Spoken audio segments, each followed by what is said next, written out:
Hey everyone, in this video we're going to talk about the experiment that we conducted in order to test out our hypothesis.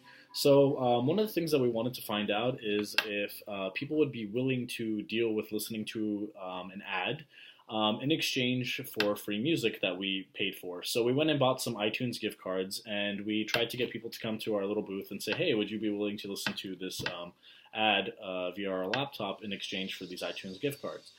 And we got an overwhelmingly enthusiastic response. People were really down to do it. After having done the experiment, however, we realized that there's a way better experiment that we could have sort of conducted to get a better piece of information.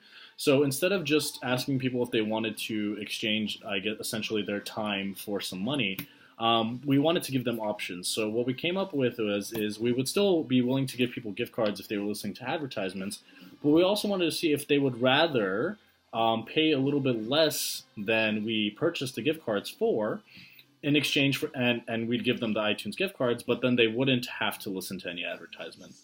And we think that that will be able to give us a better answer as to whether or not people would rather just simply pay to get it out of the way, or if they're willing to deal with the sort of annoying advertisement instead. Yeah. And so this week during our interviews, we did three. We did one from a freshman high school student. We did one from a college student over at PCC. And then we took an interview from a financial intern over at PwC. So probably our most valuable piece of information came from our freshman interviewee. Just because we found out that there's a consumer base out there that's willing to just download a bunch of songs and listen to them on repeat instead of trying to find streamers who essentially just listen to music willy-nilly.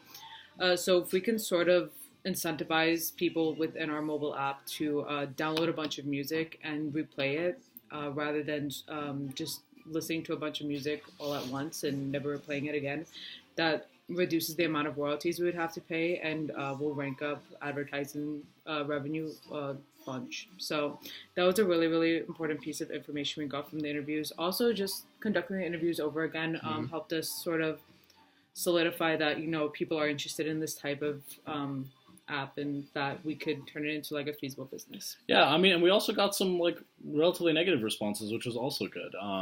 We got some people who said they didn't particularly care for the fact that they could get music for free. They were willing to sort of pay for music at even high prices to avoid ads all in general. So we got a lot of information, and we're going to keep the experiments going, and we'll see you next time.